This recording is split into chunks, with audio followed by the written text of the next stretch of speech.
Yo, it's still not on score 4 or Dominator What If. Still setting up Rumble. There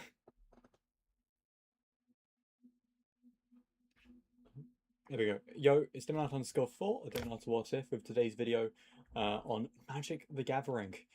As you can tell from the title, that time of the week. Yeah, we're going to go straight into it. We're going to go straight into the story of Tarkir Dragonstorm, which I've been looking forward to. I like Tarkir a lot. I think it's a really cool looking set. I know Elspeth is in it. I know Sarkhan's in it. I know that Ugin has some appearances in it, although that might be more of a historical thing, and so on and so forth. So I'm looking forward to it. Let me just pull my hair out the side so that I can properly get to hearing anything. I don't always want to look psychotic, you know. Although I'm pretty sure I still look psychotic. I'm having a haircut today after stream, so it's going to be a short one, unfortunately. So we might be able to get through. Honestly, we'll probably be able to get through Tarkir. We just won't be doing the overview of Magic. So let me just make that full screen. All right. Get ready. We are getting right into it in a second. I mean, yeah, technically not enough time for anyone to join, but I haven't had. Whatever. I feel like I can already recognize some people. I feel like I've got you as a black. I forget what you are though. Oh well. Tarkir has got to be one of the most iconic and influential planes in all of Magic, from introducing the clan names that we still use to this day for 3-color combinations to quite literally resetting the game's timeline. Hell yeah. So people will get it when I call it Abzan. Nice. Had massive implications for both the game and its story. But when it comes to Tarkir, everything starts with the spirit dragon, Ugin. After a brutal battle with his brother Nikol Bolas on the meditation plane, Ugin found his way to the half-born plane of Tarkir. He saw the potential of this world and so he found a pre-existing plane and kind of like started delving into it. Okay, so he's a bit of a dickhead, isn't he? Wanted to bring it out to the best of his ability. He created the creatures that covered the plane and filled its waters, but more importantly, as he beat his wings, a massive tempest emerged in the sky that birthed Tarkir's dragons. However, that's crazy. Dragons were not I love lore like this where it's just like, yeah, he just started batting his wings and now he gave birth to dragons. It goes hard to tell. Also, it makes you curious. Maybe his father, mother, whatever, the dragon that gave birth to him and Nicole, did it in a similar way. There's a dragon storm somewhere on what's the plane of Dominaria? I think that's where they are, right? Only force of power on Tarkir. There were also 5 clans which fought tooth and nail for their ways of life. This included the Mardu Horde, the Abzan Houses, the Jeskai... Abzan for the win. Also, I will say, I don't actually want a storyline that delves into where they came from. I don't want a storyline that delves into, you know, the between the verse sort of thing or any of that bullshit. Even the Eldrazi line, like if they make one, I probably wouldn't want to do it. And someone mentioned something to me recently, which definitely gave me a new outlook on things in the sense of seeing what I enjoy. And what I tend to enjoy is that personal level stuff. Yeah, I like me a big battle here and there. I like me, you know, you're out of mind, out of sight sort of thing. But the thing that really elevates those fights is when they end in a personal battle. Think Anti-Spiral versus Spiral. Think that Kyle Rayner versus Simone the Digger death battle. Think of like all these crazy things. The way they end is, well, in the end, they're just 2 humans fighting each other in a fist fight. Way, the Temur Frontier, and the Sultai Brood. To really understand the state of Tarkir, we first need to know who its people were and how they interacted with the plane around them. So, I mean, I find personally that Abzan and Jeskai probably the most appealing ones to me. I mean, Jeskai has the ex-Planeswalker, I forget her name. Abzan has my felothar, but also just in general has a bunch of goodies. God, I really want Elspeth. The Mardu charge reflects the dragon's speed and its hunger. A new voiceover, Quips and Quack. I do not know who that is. Hold on, let's pull that up real quick. Oh, this guy! Oh, I watched this video. I watched his videos as well. Hold on. Am I subbed? I'm not. Too bad, now I am. This guy's great. I like this guy. He's so funny. In an ADHD hyperfixation on Magic the Gathering, I can relate somewhat. And you can see I've watched a few of his videos. I need to watch more of them. But don't do Voltron. I do Voltron. Oh. Okay. Not sure how I feel about that one, but alright. I'm gonna have to watch that. I make like little Voltrons. I have a little Voltron deck. That's what I do. Rage bait strategy. That's my friend. My friend loves this. The Sentry Blink Commander. I kinda want that now. What is bro doing? What are these fucking videos? The most suspicious sentence in Magic the Gathering. It's not that deck. Well, it's about to be. It's gonna be in 5 seconds. Actually, I need to try out the Hatsune Miku deck online against a friend. The Mardu Horde represent Dragon. I want the whole thing. I want to listen to Quips and Quack. The Mardu charge reflects the dragon's speed and its hunger. The Mardu Horde, represented by red, white, and black mana, is a relentless and battle-hardened clan that thrives. One of the commanders for Tarkir Dragonstorm was a Mardu, I'm pretty sure. In the harsh, rocky wastes of Tarkir. They live for the thrill of combat, seeing war as both a necessity and a way of life. Their primary... I kind of see it. I do kind of get it. There is a purpose to war. I do think that there's a lot of wars that have no purpose, but I also do think that, like, on the interpersonal relationships side, there always really is a... Like, you can always give reason to war. Encampment is perched atop towering cliffs, marking the site where an ancient dragon once fell, a fitting symbol for their warrior spirit. The Mardu are infamous for their brutal raids against rival clans, striking with a deadly combination of lightning magic and masterful archery. By spreading across the plane in their endless conquests, the Mardu were... I will also say, the color wheel for Magic does make me question how you reach stuff like lightning. Like... Is it just using red mana in a different way? Is it a... I mean, here they're black, white, and red, so is it like a black and red combo? Is it all three? Dragons before they could grow into an uncontrollable threat. Life in the Mardu Horde was one of constant motion and survival. The barren lands they got that motion!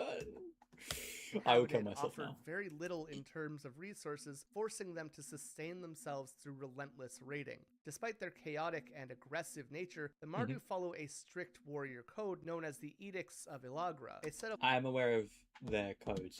I will say there's also their whole thing where they have their naming ceremonies. But that might be just an extension of the war thing, I can't remember. Laws inscribed on dragonhide scrolls that define their values of honor and combat. Among the most sacred of these edicts are these. To conquer is to eat, to rule is to bleed, and most importantly, victory or death. I will say there is an extent where you got to think about, for the reasons why people don't like the people who are doing the quote-unquote conquest nowadays, is probably because they don't fit with this edict. They're not conquering to eat, they're not conquering to gain something out of it. To like live. They're conquering to just gain more stuff that they don't actually need. To rule is to bleed. They don't bleed. Victory or death. Damn. These laws shaped every aspect of Mardu life, ensuring... Low-key, I kind of fuck with the Mardus. I like their mentality. Victory or death just goes pretty hard. It definitely fits in with the color scheme. Like if I was going to give a like quote or a saying for a black, white, red group, it'd be that. Victory or perseverance are the cornerstones of their society. We are the voice of the untethered and lost ancestors, the memory of the Abzan. We guide those that yet live. I can't lie, having Quips and Quack voiceover stuff is it's tripping my brain. It's like, I wasn't expecting you to be here, but I like it. I like this guy. He's cool. Oh yeah, I forgot to full screen it. Also, great card. Would love it in my Abzan deck. the Abzan.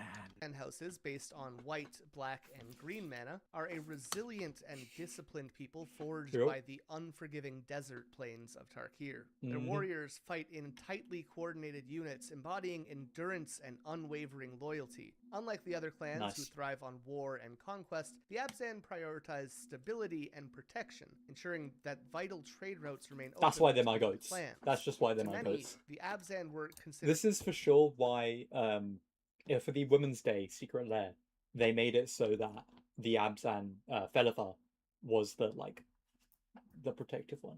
Yeah, I see what they're going with. I'm watching you. I'm watching you. Guardians of peace. Actually, do they have an Elspeth card? I feel like they should have had an Elspeth card. Elspeth is really cool. I like Elspeth.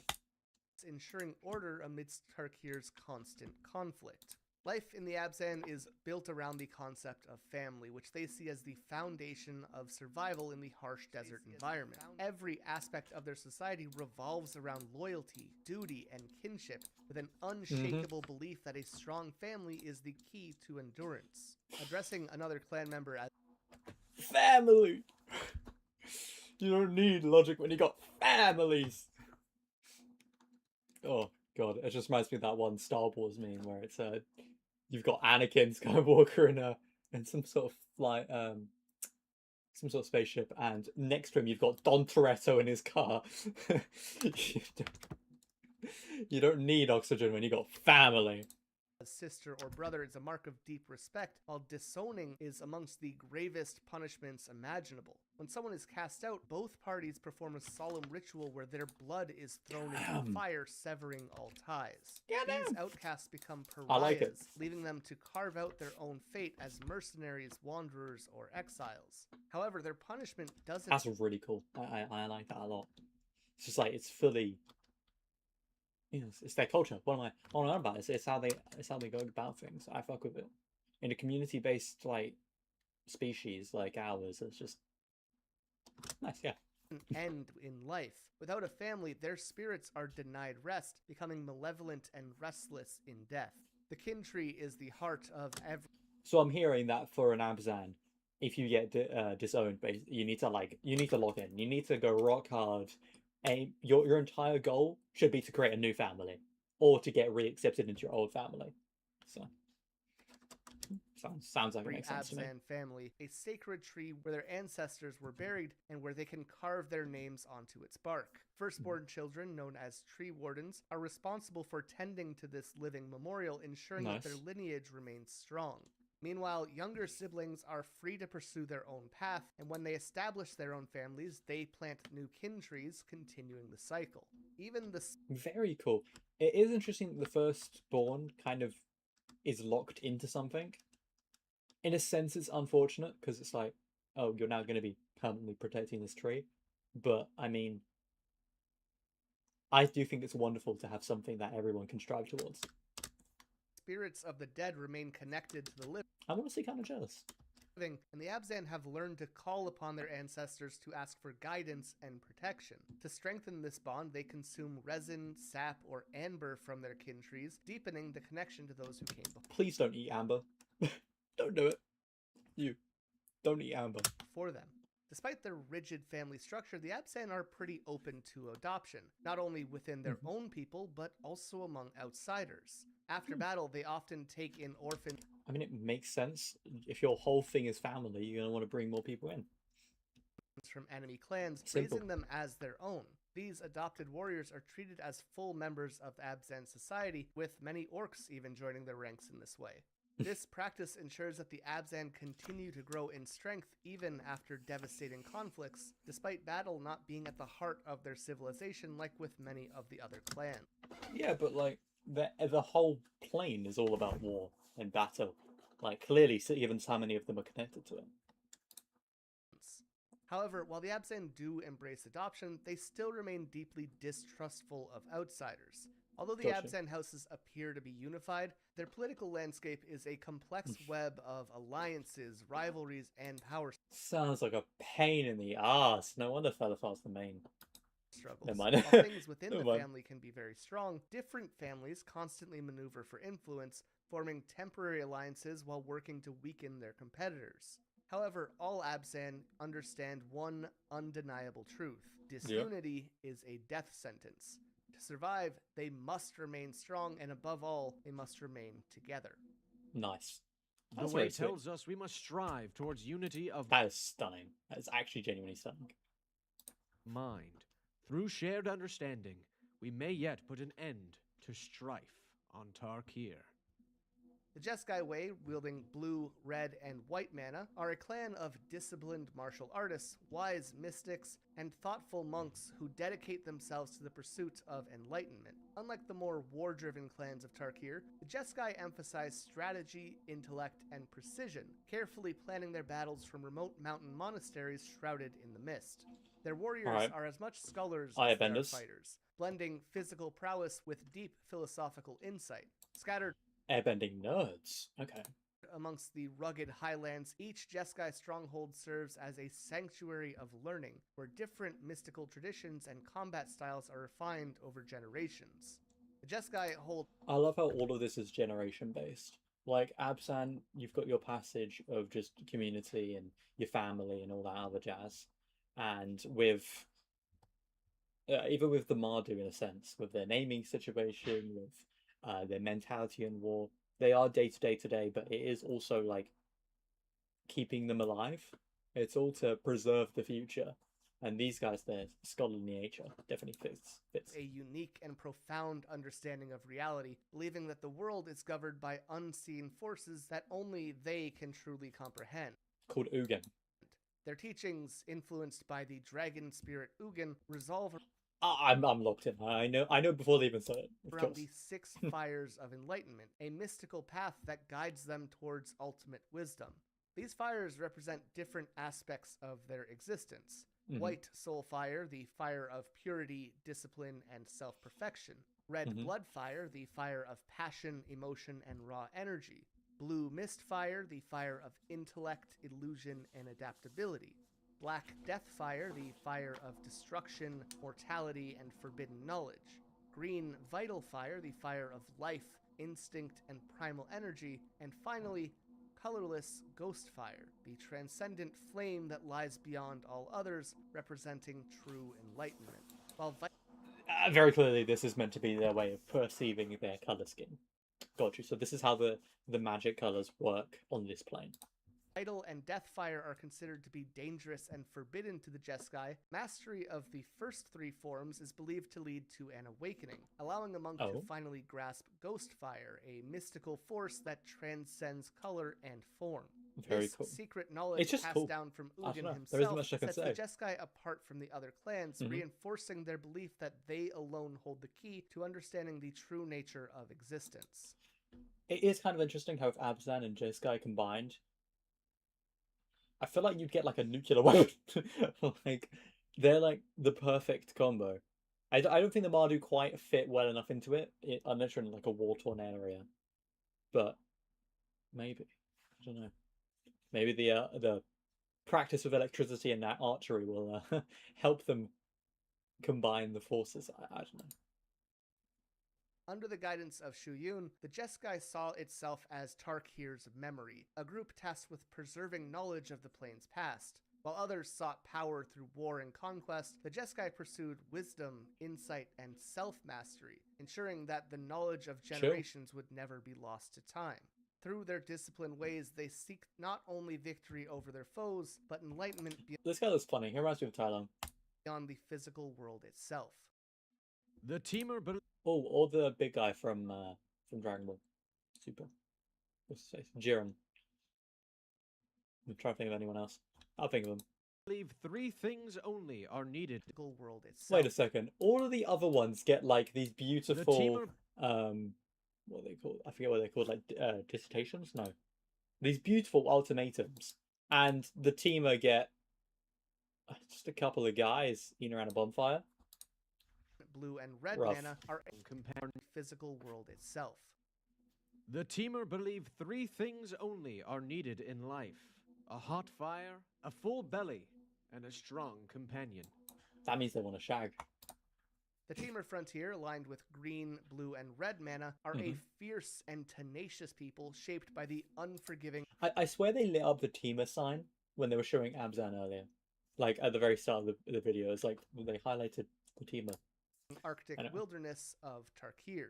They make their homes in the Kalsisma Mountains, where survival is a constant struggle against the elements. Mm-hmm. Unlike the structured society of other clans, the Temur live as nomadic hunters, crafting their shelters from the bones of fallen dragons as a testament to their resilience. Damn. To outsiders, they may seem wild and untamed, but their way of life is dictated by necessity, strength, adaptability, and ferocity. And the thing is, they are protected by their own circumstances.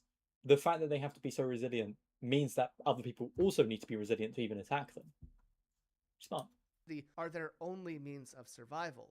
In battle, they fight like the wild beasts that they hunt, using instinct and raw power to overcome their foes. While the Temur don't seek out conflict as readily as the Mardu, they are fiercely protective of their land and will not hesitate to strike down any who definitely sound like they're like somewhere just in the middle of Abzan and the Mardu.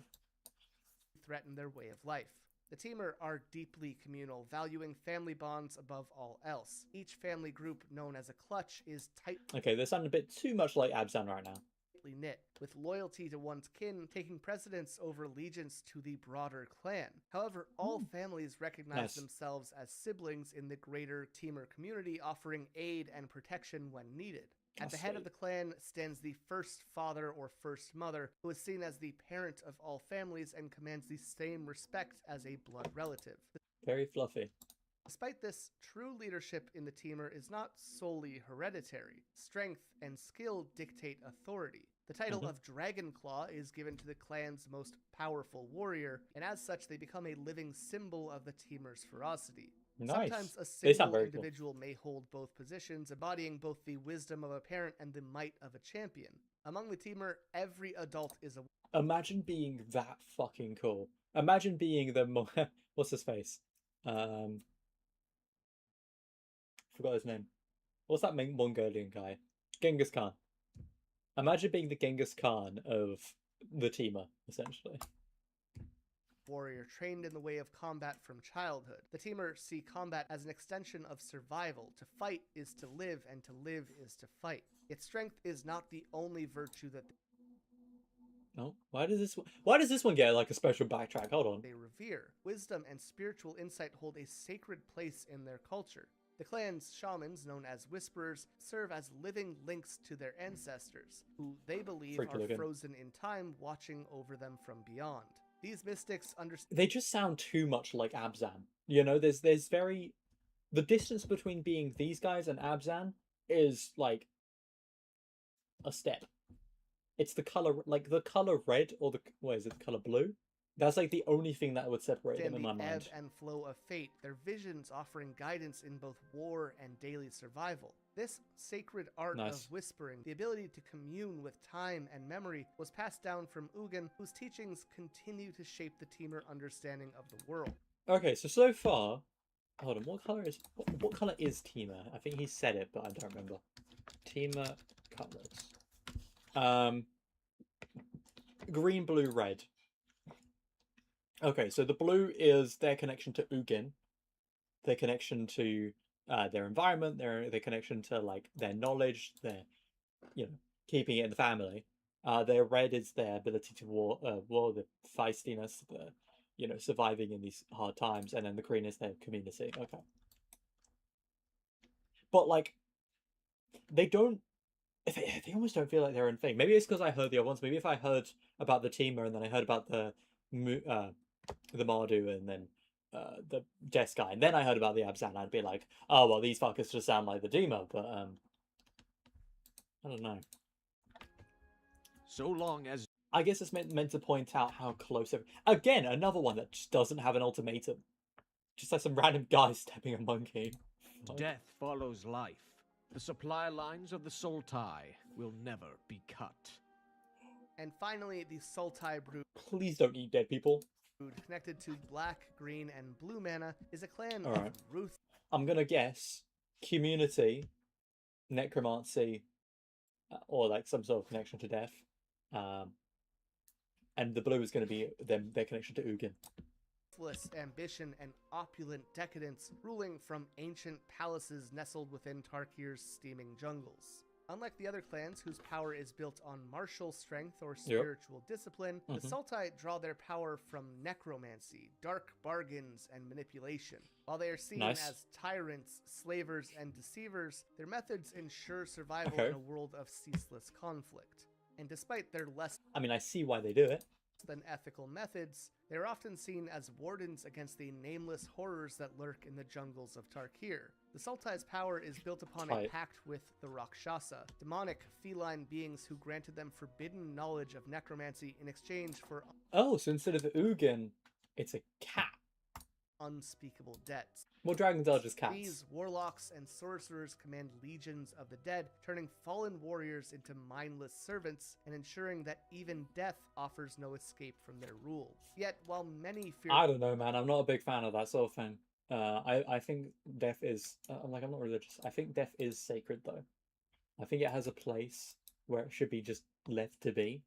I think when people, boil it down to, oh, you're just a dead body, blah, blah, blah, blah, blah, it just makes it worse. That doesn't feel pleasant. I don't want to know that when I die. It's just going to be over, you know? I think there should be way more care put into it. And I think a big thing as to why people don't give a shit about, nowadays it seems less and less like people care about what they're going to leave behind after they're dead. And I think a big part of that is this mentality of I guess this mentality, yeah, of just death means nothing. I don't like necromancy being mindless, I'll be honest. I wouldn't mind if it was just skeletons, or it was an armor-based thing, or you're creating a separate creature using necromancy, but when it's just bar for bar the same guy, it just feels horrid. The Sultai's undead armies, it is their political cunning that makes them truly dangerous. Every alliance they form is laced with hidden debts, and every gift they offer demands repayment in ways few can foresee. Loki, they just sound like a bunch of assholes. I feel like I wouldn't ever interact with them, because they're just a bunch of wankers. The Sultai is to invite ruin not through direct battle, but through poison, deception, and shadows that haunt you around every corner. Okay. The Sultai brood is not a very pleasant bunch. You know what? Maybe Lizardmen deserve the hate. Maybe Skyrim made a really great point when they enslaved the Argonians. Kingdom of excess and terror, where wealth flows like water, but only for those cunning enough to seize it. Yeah. Gold, slaves, and secrets are their weapons, and they do not fight battles like the other clans do. Instead, they orchestrate wars from the shadows, ensuring that when the dust settles... I just don't like these guys. I don't like them at all. If I were in the verse and I were like a planeswalker time spark, whatever it's called, I would have just wiped these guys off the face of the earth.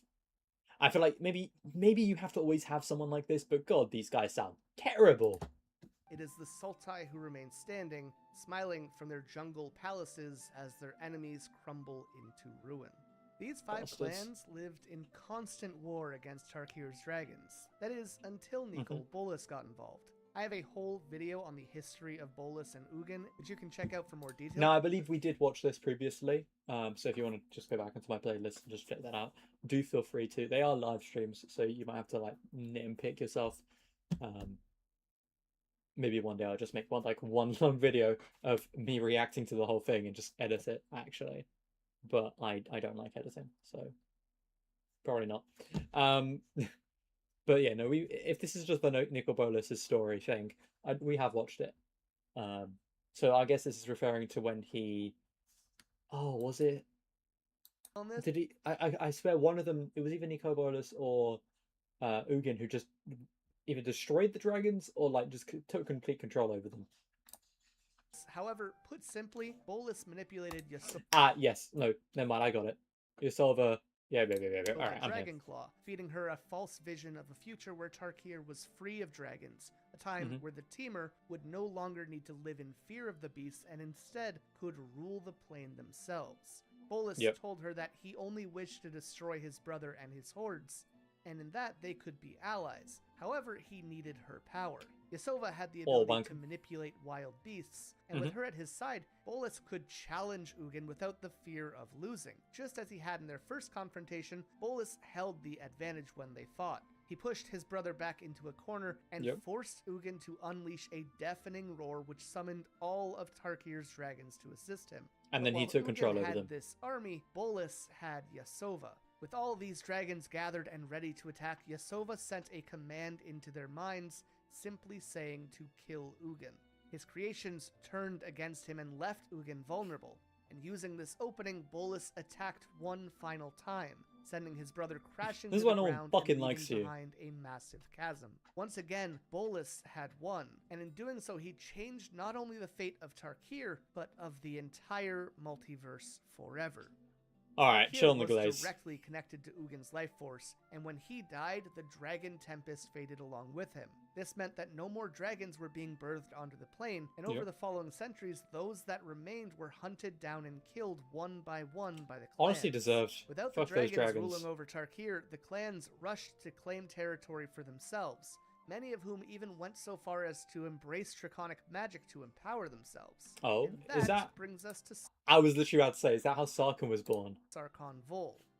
Yeah. The people of Tarkir speak of an ancient legend, of the dragon man, called Sarkhan, who was the greatest of all Khans. I really can't hate on it, because if I could turn myself into a dragon, I would also make dragon hands. Love it. 10 out of 10.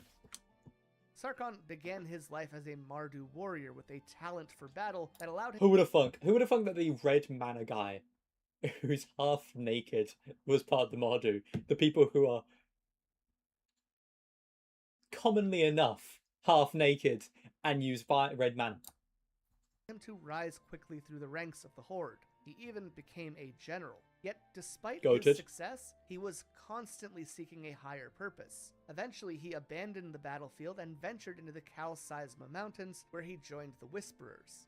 At first, he embraced their teachings, but disillusionment set in when he realized that they were worshipping creatures that had long been extinct. With no dragons left on Tarkir, what was the point in showing them They just sound like a bunch of bums. They have nothing better to do in their lives, so they're just worshipping some dead cretids who, as far as they were aware, were never coming back. Although we do find out that they do come back, so maybe they had something for it. He returned to the Mardu, and his Khan, Zergo Helmsmasher, assigned him to a mission against the Sultai brood.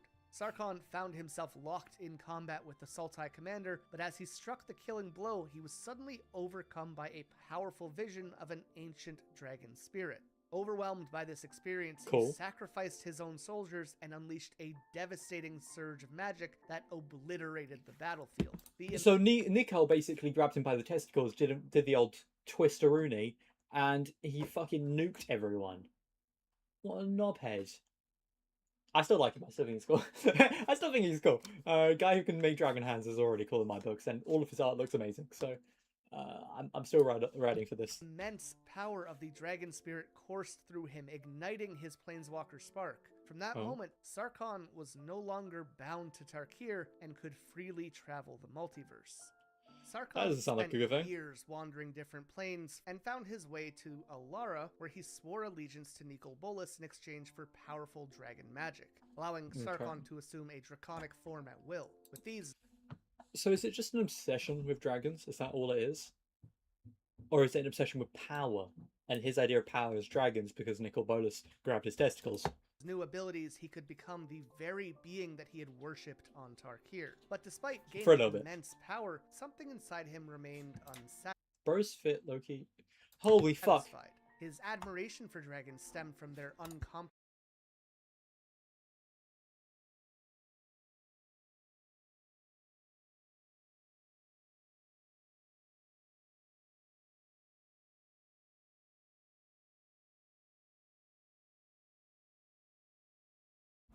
Sorry, I got fucking terrified there. My mum was standing in the door quietly and I had headphones on. Anyway. He just locked back in. Freedom, yet now he had chained himself to the will of someone else. Though Bolas never truly acknowledged him, Sarkhan continued to serve, hoping that in time he could find his place in the Elder Dragon's grand scheme. Sarkhan witnessed firsthand how the merging of Alara's 5 shards caused chaos across the world and ultimately allowed Bolas to regain his full strength. As this occurred, Bolus's mere presence nearly shattered Sarkon's mind. The weight of his failures combined with years of servitude left him mentally unstable. He began to hear whispers in his mind, some of them from Ugin, but others from his own subconscious, manifesting in voices that constantly taunted and mocked him. He no longer knew what was real and what he was just imagining. All he knew is that he couldn't escape these thoughts. Lost and desperate, Sarkon returned to Tarkir. However, what he found only deepened his despair. Tarkir was not the land that he dreamed of and remembered. The plain was a wasteland of endless warfare. Dragons had gone extinct, their bones littered the battlefield like monuments to a forgotten age. Seeing this, the whispers in his head grew louder, guiding him to an ancient place of power, the Eye of Ugin on Zendikar. This mysterious chamber tied to both the spirit dragon and the ancient Eldrazi titans. At the Eye, Sarkon encountered Chandra Nalaar and Jace Beleren, two fellow planeswalkers, and together they While he's tripping over triggered his a series balls. of events that unsealed the Eldrazi, unleashing horrors upon Zendikar. Sarkon's mind continued to unravel, and his only guiding light was the growing certainty that Ugin held all the answers that he so desperately wanted. But soon he learned the truth. Not only did Ugin not hold these answers, but he had been killed centuries ago by Bolus, an event that led to the extinction of the dragons he once worshipped on Tarkir. Without Ugin, the mystical dragon storms which once gave birth to those new dragons had ceased. The realization horrified him. The master that he had been serving had been responsible for the very thing he had spent his entire life searching for. And so, determined to undo this tragedy, Sarkon made an alliance with Narset, and with her help, he managed to enter I swear I have a club. I have it somewhere. Ugin's Nexus and travel back in time. Arriving centuries in the past, Sarkon found a Tarkir still flourishing with dragons. He encountered Yasova Dragonclaw and realized that she was being manipulated by Bolus much in the same way that he had been. Desperate to intervene, Sarkon followed her to the site where Ugin was fated to He's die. very goated for As going he back in arrived, time. the sky tore open. Bolus had arrived, and all Sarkon could do was watch from afar as the two ancient dragons faced each other. And ultimately, just as he had been in the original timeline, Ugin was defeated. Sarkon rushed to the great dragon and found him dying and broken, his massive body shattered by Bolus. And Sarkon was like, "What's up, Seeing G? this, I'm Sarkon gonna help you." begged Ugin to tell him what he needed to do to fix things, and with the last of his energy, the dragon gave him one final message, saying, "You will always fail so Stick long it as in you your seek butt. guidance instead Da of da da da truth." da da At da that da moment, da da da Sarkon da. realized that he couldn't rely on gods Stick or it in your dragons or butt. masters to Da define da his da da purpose. da He da had da to da act da on da his da own da. accord. Thinking And quickly, he no activated the poison. Hedron which he had carried with him from Zendikar, forming a protective cocoon around the dragon. The magic within stabilized Ugin's form, ensuring that he would survive and slowly heal over time. And in saving this one singular life, Sarkon Saved rewrote all of them. history. With Ugin alive, the Well, maybe dragon not. storm never Quite. vanished, and Tarkir's future changed forever. Instead of humanoid warlords ruling the plains, dragons now dominated the So if I land. remember correctly, after this occurs, and this is where Tarkir Dragonstorms comes into play, is it almost like it's the timeline overlapped within itself. So the Tarkir now follow the timeline we're about to discuss, but all of the people there get the memories of their previous selves, which does imply that somehow the randomizer for, Nayna, worked the exact same somehow, but And shaping its destiny. The clans still existed, but they served under the rule of powerful dragon lords and took on the names of those dragons to show respect to them. As the timeline reshaped itself, Sarkon vanished. The past version of himself, who had once lived in a world without dragons, ceased to exist. But though he had been erased from his original reality, he re-emerged in the new Tarkir, free of Bolus's influence and he went into his own mind, I assume. And of the maddening whispers that had plagued him. He was no longer a pawn, no longer lost, and he had finally found what he had been searching Now for he is a all along, bum. a world where dragons still soared in the skies. Though Sarkon's own legend faded into myth, his deeds were remembered by the Temur shamans, who told the tale of the Dragon Man. He fucking dead now? The Sky Khan who came to save Ugin before disappearing into the unwritten now. Dragons in the skies of Tarkir. For the first time, it feels like my home. With the survival of the dragons, Tarkir's future was monumentally changed. Most Yep, importantly, makes fucking 5 sense. dragon lords and their brood Mhm. took over the plane and claimed dominance over the clans. Yep. In response, the once powerful khans of those clans were forced with a choice: submit or be destroyed. Dagatar, the leader of Abzan House, whose name I almost certainly mispronounced, was the first to surrender. I'm sure To you got it demonstrate his right, submission man. to the Dragon Lord Dromoka, he shattered his sacred mace, an artifact containing the spirits of his ancestors. This symbolic Oh, that is fucked up. You know what? Put this guy to death. Burn this guy alive. act severed the clan's ties to their past, proving their loyalty to their new ruler. The Abzan even went further, uprooting nearly all of their revered ancestor trees and fully abandoned their old traditions in the process. In return, Dromoka granted them her favor, allowing the former Abzan to unite under her rule and take on a new identity as her. My disgust is coming from the fact that they destroyed all of this stuff. I would hate to be their ancestors. Secondly, I see why there's no black in her, because they just removed the black. I guess each of these are going to be, they're going to be connected to a dragon who's 2 mana, and they're going to remove the mana. The mana that's missing is going to be the thing that they removed. I bet I'm betting you. Devoted followers. Next was Shu Yun, the master of the Jeskai Way. During a meeting with the remaining khans, Dragon Lord Ojatai demanded that every warrior who had slain a dragon, including Shu Yun, be put to death as the price for peace. Knowing that resistance was futile, Shu Yun accepted his fate, allowing Ojatai to personally end his life. With his death, the Jeskai abandoned their former ways and became disciples of their new dragon master. In the Temur frontier, what does that even mean?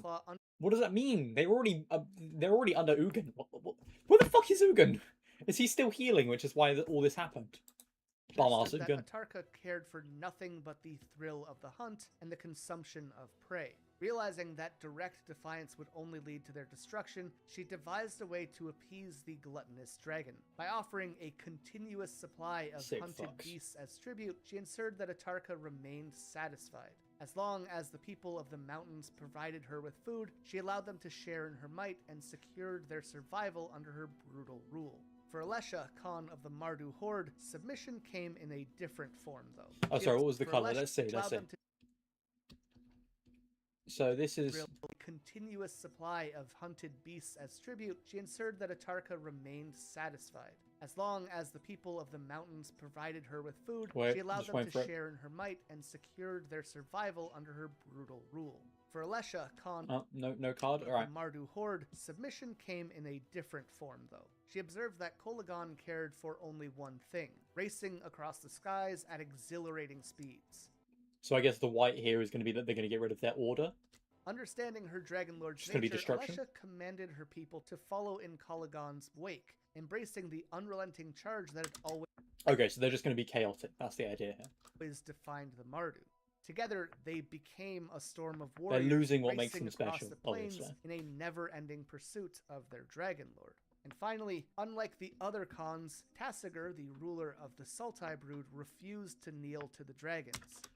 See, this is the only thing I'll respect about these guys. I think they're disgusting. I wouldn't want to be near them. I think they're assholes. They don't seem pleasant at all.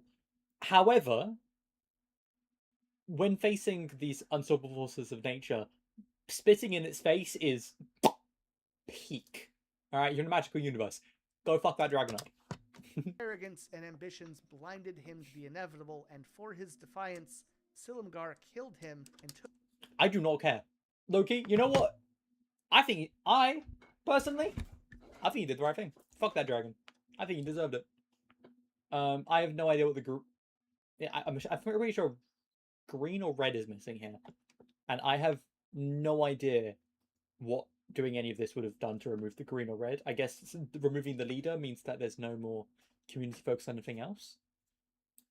If it's red, it's just submitting. Took his corpse as a trophy, turning him into nothing but a necklace that could be... Oh, I see it. Yeah, you can see it right there. Huh, that's kind of cool. Show others the fate of those who oppose the dragons. With the fall of the Khans, the era of the Dragon Lords had truly begun. I do not care. That was the most goated response to any of this. But the clans ultimately refused to live under the claws of the Dragon Lords for long. And so Yep, they eventually nice. gathered and cast a spell to harness spirit dragons to help them regain their freedom. However, the dragon threat is now extending far beyond just Tarkir, as dragon storms are opening all over the multiverse. But even Son, more what the dangerous fuck? than that, Nico Bolas has finally been released from his prison in the meditation plane and is preparing to I feel like I've missed so fucking much. What on regain his earth? former glory. Let the dragon storms rage. Let what seeks sustenance feed. Let Tarkir be what it was always meant to be. But You know, maybe humans are pretty fucking cool. Like, I don't see human hate right now. Like, maybe the dragons deserve to be dead. that brings us to the modern day and Tarkir Dragonstorm. Again though, if you'd like to learn more about Bolas and how he got sealed away in the first place, check out my video on his story in the end. I do recommend checking out his video, or you could check out my reaction video on it. It's just a live stream. It's somewhere in my Magic the Gathering playlist. No, damn. Alright. Screen, the cards, or in the description. Or maybe check out this commander deck I just posted that has over 100 unique tokens if you're looking for something a bit more silly and fun. Or if you're looking for someone who actually knows how to build some of the craziest decks that the commander format has ever seen. I played the land deck, it was terrible. Loved it. Check out Quips and Guac. He did me a huge favor by helping out with the transition voiceovers for this video, and I am confident you will love his channel. His Comedic Masterpiece deck from earlier this week, or his Drunk Driving deck are huge recommendations. Check them out. Driving in my car As right always, though, I after wanna a thank our beer. patrons, Ladis, Hey, that Casino, car. Damon Brantley, Yeah. and our newest supporter, Jacob Oak. Alright, dope. I guess, you know, we've got enough time. I'd say, you know, because I've got to be gone at 5 for my haircut. So I guess let's just continue with Target Dragonstorm, the complete story. This one is different, guys. So that was Ether Hub? Or is this Ether Hub? No, this is Octopus Lair. So this is Octopus Lair. That was... Hold on, let's confirm if that was actually Ether Hub. Hold on. I know that was Octopus Lair 100%. This is Out of Mana, my bad. So that was a video about Out of Mana. I recommend Out of Mana's videos. He's currently more on that, like, as you can see here, League of Legends Riftbound sort of area. But pre-Riftbound, he was very much into Magic the Gathering, and he made lots of really nice content on just general content on them. Maybe in the future, if I ever get into League of Legends, then I'll tell you about it. Oh, no, we'll move over to his channel to see what's going on there. Anyway, Out of Mana. This is Hello everyone, complete story. and welcome back to the channel. With a new set releasing on April 11th, 2025, Blizzard has dropped a major lore update, one which holds a little treasure that we'll touch upon at the end of this video, but safe to say we've all been waiting for so long. So without further ado, today we're looking at the culmination of Magic's most recent arc, and the core story of the upcoming set, Tarkir Dragonstorm. If you like spirit dragons, broken mages, multiversal threats, and angsty redemption arcs, well, you're in for a treat. And of course, it should go without saying, but there's major spoilers ahead. So you're being advised, and close this video if you don't want to know. I'm here for spoilers. I'm not looking into this on my own. Anything about I might read the book. the story until the set drops. Now let's get into it. So the story opens up in a lakeside tavern where Narset, now Waymaster of the Jeskai, No longer a planeswalker. watches a dramatic retelling of the Storm Nexus ritual, a ritual that helped end the reign of Dragon Lords years ago on Tarkir. A quick refresher for those of you who are not up to date, after the new Phyrexian invasion Honestly, if Ugin had just been alive, none of this would have been a problem. of the multiverse, the plane of Tarkir changed dramatically. The clans united and overthrew the tyrannical Dragon Lords through a powerful ritual that allowed them to summon 5 spirit dragons. That is a beautiful card. I absolutely adore the what's it fucking called? I absolutely adore the showcase designs.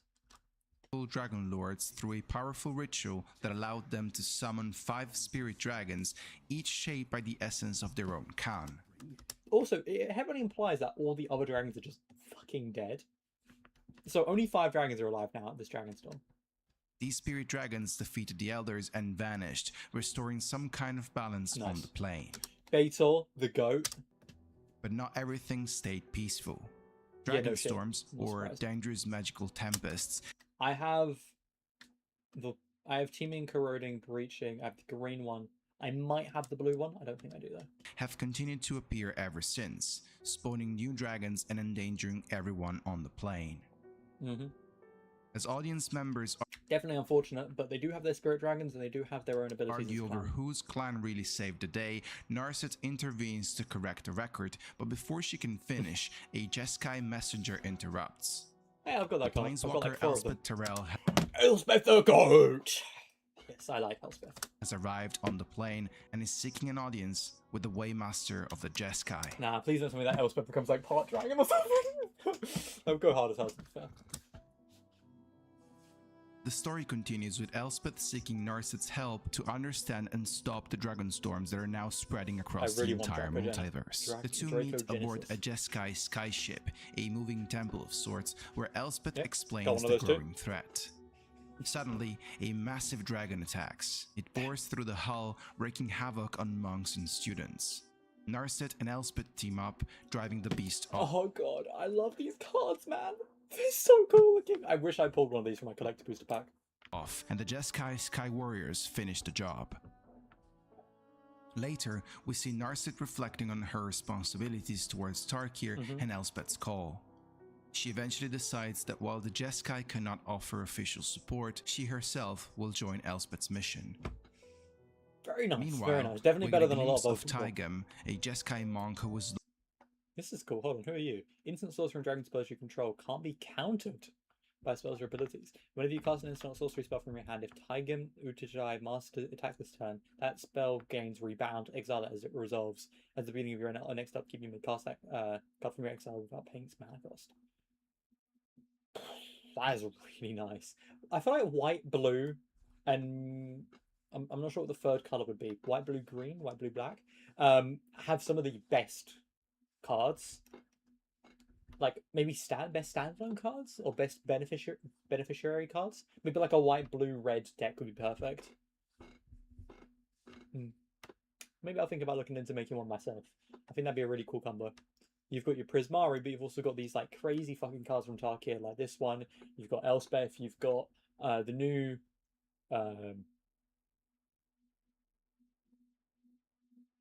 Hobbit cards that apparently are great. Although I will say I think some of them are overdone, given how much mana they cost. But loyal to the Ojutai in the old timeline, but here he stayed with the Jeskai and harbors deep suspicion towards Elspeth. He then proceeds to warn and join Elspeth's mission. Meanwhile, we get a glimpse of Taigam, a Jeskai monk who was loyal to the Ojutai in the old timeline, but here I don't know who the Ojutai are. He stayed with the Jeskai and harbors deep suspicion towards Elspeth. He then proceeds to warn Narset I'm assuming he's saying Elspeth. I think he's saying Elspeth. about this, telling her that Elspeth will only bring trouble to the clan. The story suddenly cut to Ajani Goldmane, who's chosen to live Another in goat. self-exile on Tarkir, struck with guilt I am curious why he chose Tarkir of all places. for his actions while under Phyrexian influence. He struck a deal with the Abzan, offering protection My go! Yeah, this is my commander. This is the commander for my Abzan deck. Trample, whenever she enters or attacks, I can sacrifice someone, and when I do, I get +1/+1 counters on each creature I control. Maybe she's the best commander, but I like her. I like her a lot. She gives me an excuse to make a sacrifice deck, a token deck, and so on and so forth. She's good. I like her. If I'm already sacrificing things, I should have more ways to sacrifice. And if I'm already sacrificing things, I need to have benefits from sacrificing, but also like from things just dying or going to my graveyard and all that. She's great. I like her. and hunting in exchange for isolation. He rejects all attempts at community except for Nur, a kind Jinni who offers him I need to find a way to get Ajani into my deck. What's this? Severance Priest. Is this any good? Death Touch. Already nice. When this creature enters, target opponent reveals their hand. Alright. You may choose a non-land card from it if you do exile it. When this creature leaves the battlefield, the exiled creature's owner creates an XX white spirit creature token where X is the mana value of the exiled card.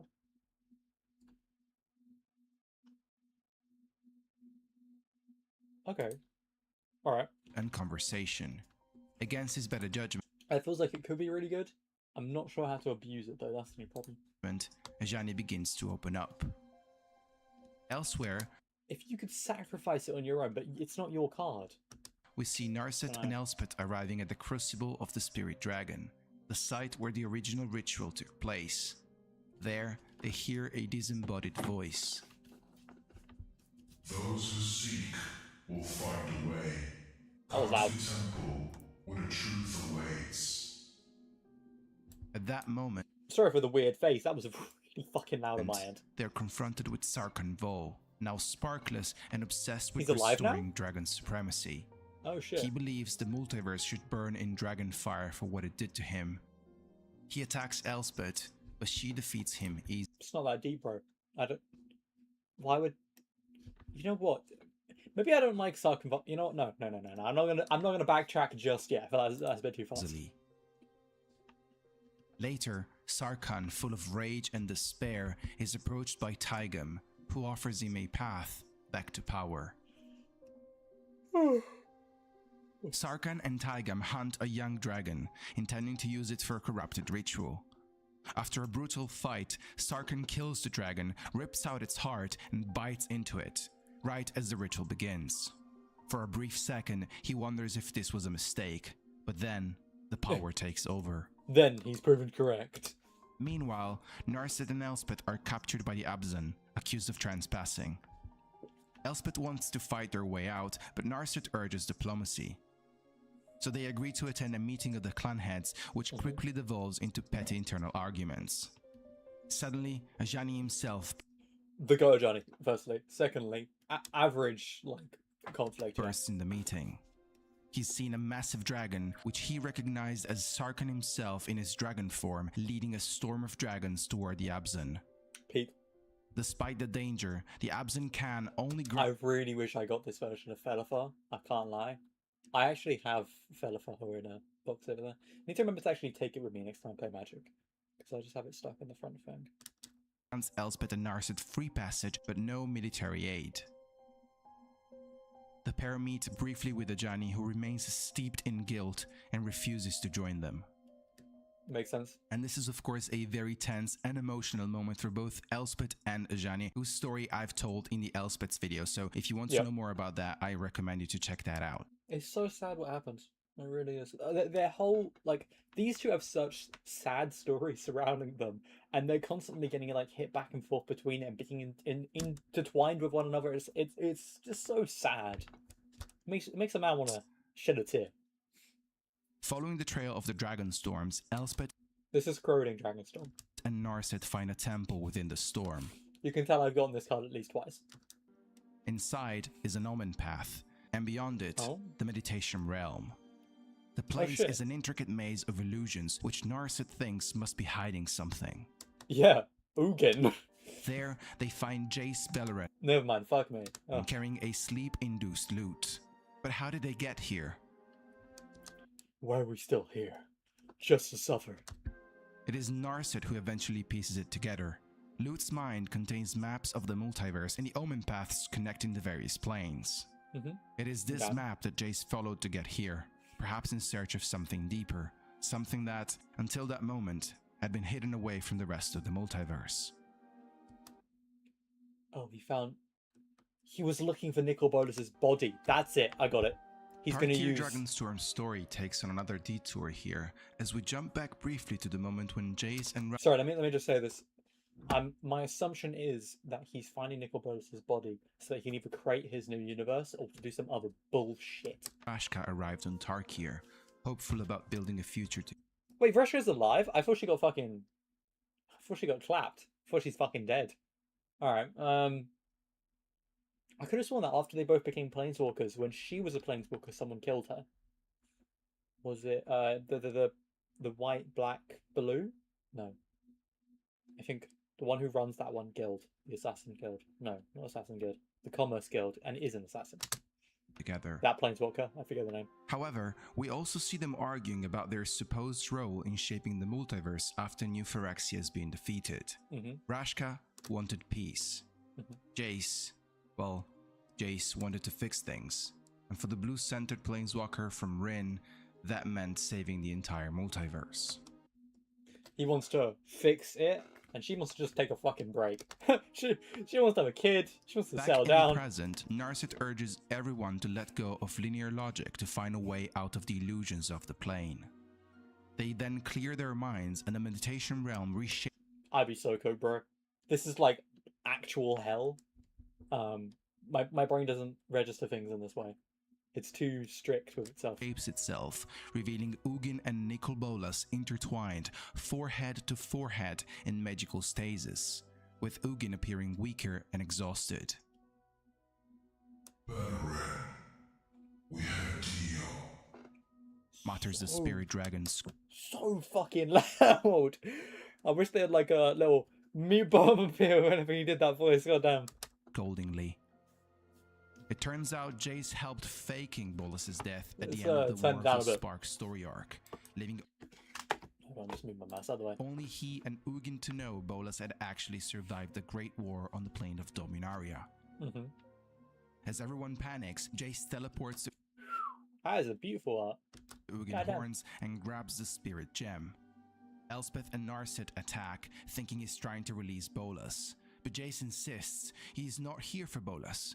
He wants to use the power of the spirit gem and the meditation realm, which functions sort of like a connection hub of space-time, to rewrite the multiverse, making it painlessly perfect.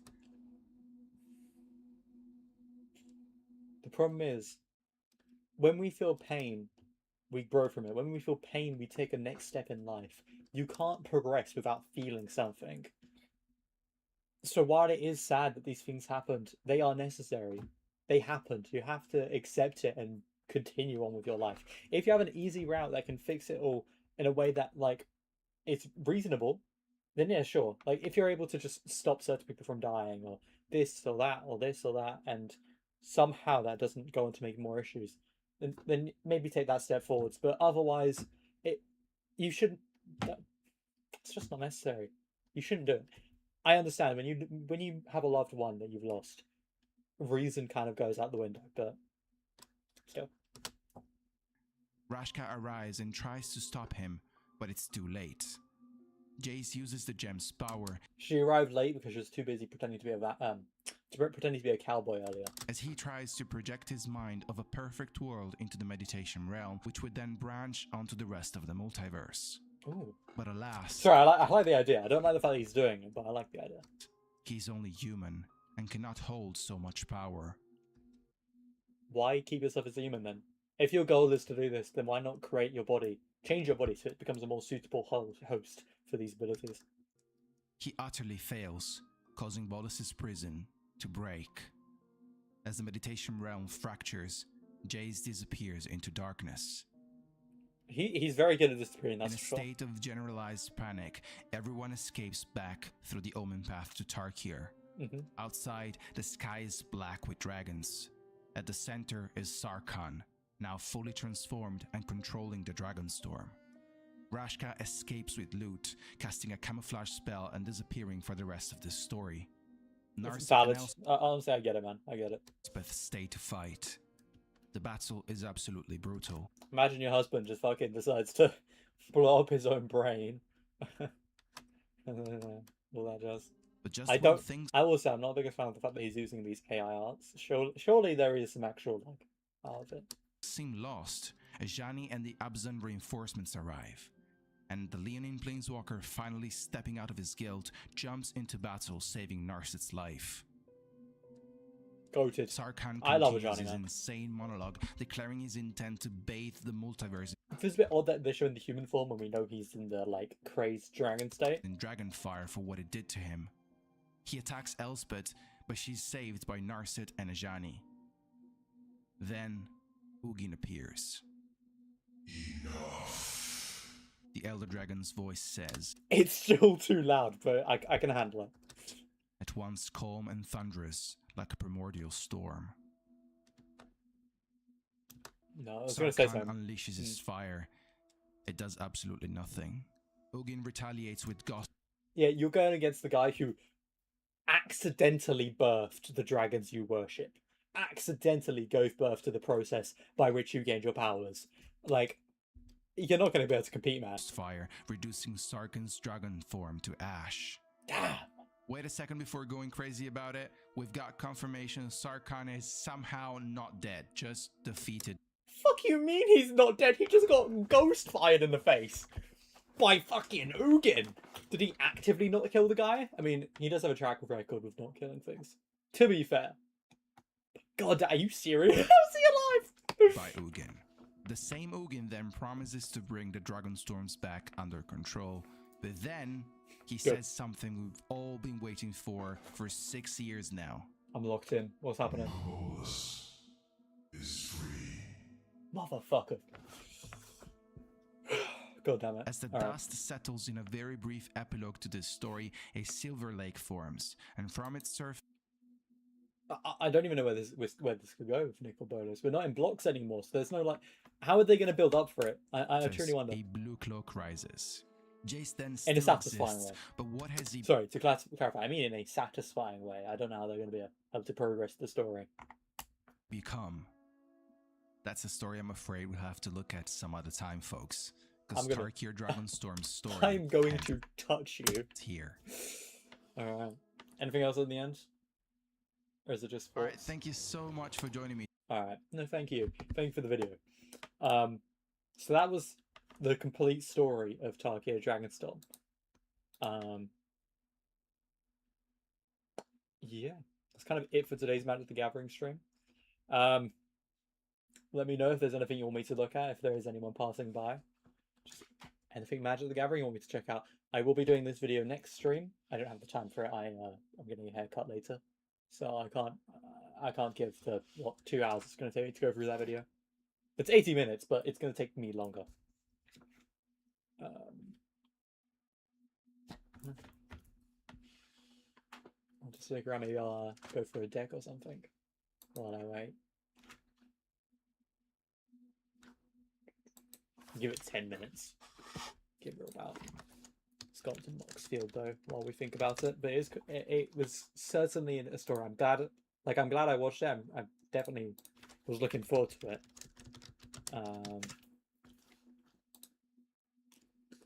But nonetheless, I want to bring up the... I wonder if they posted the Commander Precon... Precon? That's not the right wording. The Secret Lair deck.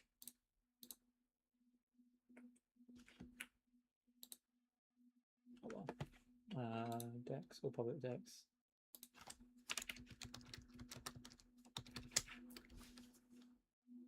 That's an Imiku. Is it just... This is just the Secret Lair? People were already making the full version of it.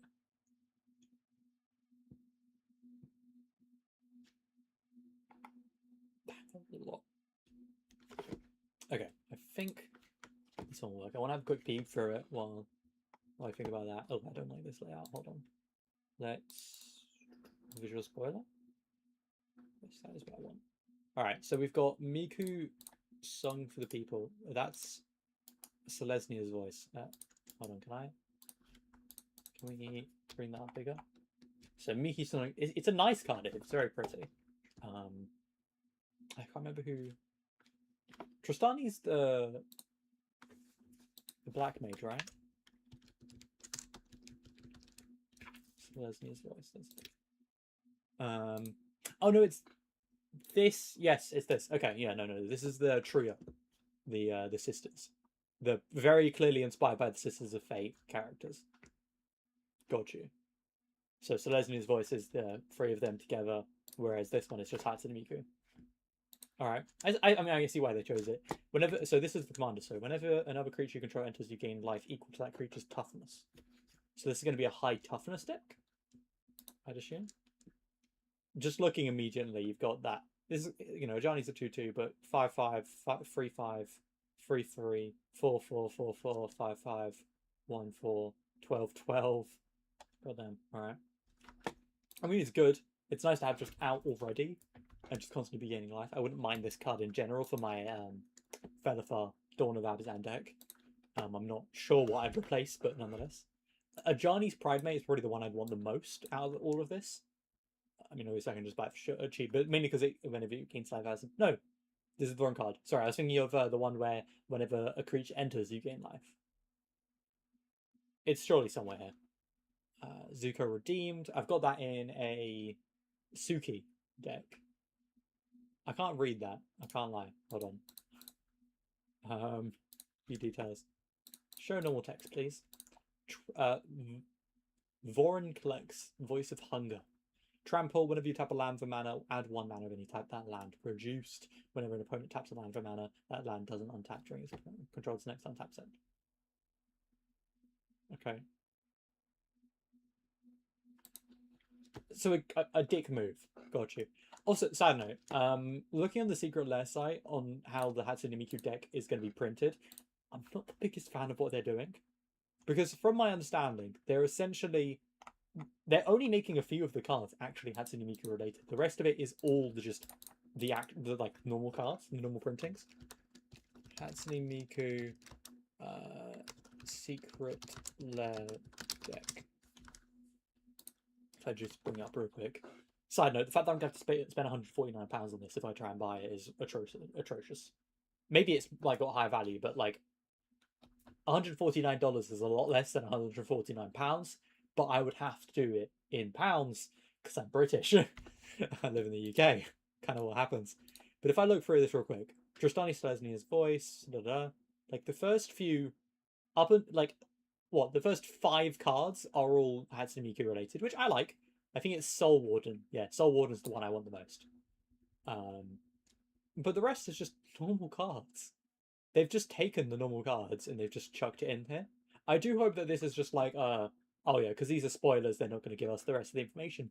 But if they are all just, you know, the normal, like these basic ass cards, I feel like $149 is way too much, let alone £149. Given that £149 should be like almost $200.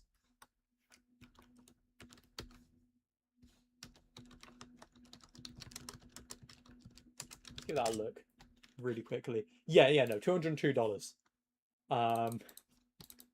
If we just look at it this way, I should logically be spending $120 on £111 on this if they were to be reasonable.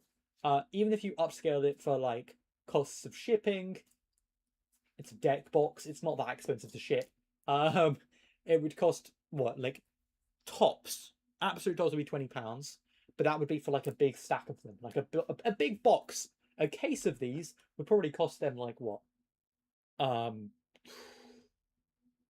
maybe 20, maybe £30 to ship. Maybe £50 if they have massive fucking cases. On the far end, if it's a case, I get why it would be $149. It's not a case though. I'd be buying a single deck box, which means they have to like divide it by the amount of boxes that are inside of the case, which means that I'd be probably paying like what, an extra £5 for the deck, which means that they just want to profit even more. That's like the whole goal of this. It's just to profit an extra £20, an extra £30. It's I hate it. I hate it so much. I would be okay with it if I was spending £120 with shipping, you know, including the shipping. I wouldn't mind that, but it's not going to be just that. The shipping is going to be atrocious. Everything's going to be atrocious. But if I look at the rest, the instance, there's 2 Hatsune Miku themed instance. Okay, I mean they're good cards. Like Swords to Plowshares is pretty good. Path to Exile, Grand Crescendo, and Breakdown are already pretty good on their own as well. I like the Grand Crescendo the most, to be completely honest, because it's the most beneficial for me with tokens and all that. Sorcery, Cultivate. Every fucking Secret Lair has a Cultivate. Finale of Devastation, I think, has also been pretty common, but that's just 2 out of all of these sorceries. What about the enchantments? 1. Oh yeah, literally 1. Okay. I like Mirari's Wake and Song of Freyalise, but otherwise, like, for fuck's sake. 1? Alright. Artifact, we got 1. That's it, we just got 1. Do we even have a cost? I don't think there's even going to be a custom Soul Ring based on this. It's just going to be the normal one from, I don't know what plane that is. 2006, 2024, I don't know what that is from. But, yeah, 1. There's going to be 1 artifact card. So 1, 2, 3, 4, 5, 6, 7, 8, 9, 10, 11, 12. So you would be spending... Oh, and then there's the planes as well, but I'm not including those. I guess 13, 14. For 14 cards, take a couple duplicates of 2 of those. you would be spending $140. Now, maybe it is a cheaper way to get all of these cards. I don't know. I truly don't know. There's a lot of cards here. I'd have to break it down fully. I mean, given the amount of mythics in this, I'm sure there's a few that are just atrocious in price. Obviously, that's always the case. I don't know how much the actual secret lair cards are themselves. I'd love to. I have a friend who really likes Hatsune Miku, so I would hope she could do it, but it's just unpleasant. Let's see. Do you have anything else? Planeswalker stamp cards? Okay. So these are the borderless cards, yeah. Are we getting anything else? Uh-huh. Uh-huh. That's it? That's all? Yes, sorry, no, it does say 74 times non-foil reprints. So 74 cards that have reprints. It's just too much. It's objectively too much money. I would love to buy it, but my birthday's coming up. I've got some money I've got to spend. And I'm already planning to spend a bunch of money later down the line for the Gurren Lagann set release for Union Arena, because I love Gurren Lagann. I've made multiple videos making the Pliobot Gurren Laganns, which I have right here. I have Gurren Lagann. I have the Zen Gun. You can see that at all. They look cooler in person, I promise you. Above me, I've got another one. I forget what it's called exactly, like a Ninbot one, which is I also really like. I like Gurren Lagann more than Magic the Gathering. It's simple as. I've got what? I've got like £260 total, I think. I need £125 for my thing, and I still want money to be able to go out for drinks with friends around because my birthday's coming up. I want money to spend on my birthday. On tomorrow, I've got something with a friend where I'm going to be hanging out with her for her birthday, because her birthday's on the 10th. She's one day older than me, so I'm going to hang out with her and some of her friends, and then I also want to go out drinking on my birthday as well. I want to go hang out with some friends. It might be on separate days, it might be on one day. So depending on what it is, I'm going to be spending what, £50, £60. I can't buy this. I wish I could. God, I wish I could. But I can't. If it's cheaper, I'm probably going to try and show up and see how much it is. I'm going to count for my money. I'm going to calculate everything in my head and give myself some costs and stuff. But if it's significant, if it's £149, if it's £150 or whatever, if it's £140, I don't think I'm going to be able to get it, which is very saddening. But also, is it worth it? Is it really worth it? We don't get to see the deck box. So if it's a cool deck box, we just don't fucking know. It could be an awesome deck box. It could be a deck box where it's like, you know, it's kitted out. It's got some really nice stuff. It's got some Hatsune Miku themed stuff. It's got some patterns. It's got some, I don't know, maybe it's plastic. Maybe it's one of those fluffy ones. Maybe it's really nice. But we don't know. Got the display commander, which I assume just means it's like a big one.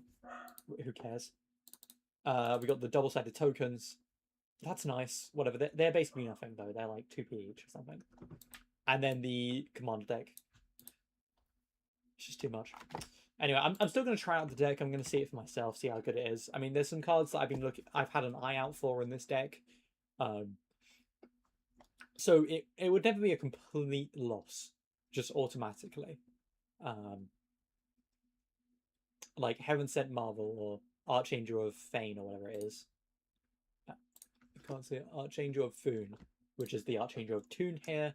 Shall I Voice of Plenty is great as well for me. Soul of Eternity is really nice.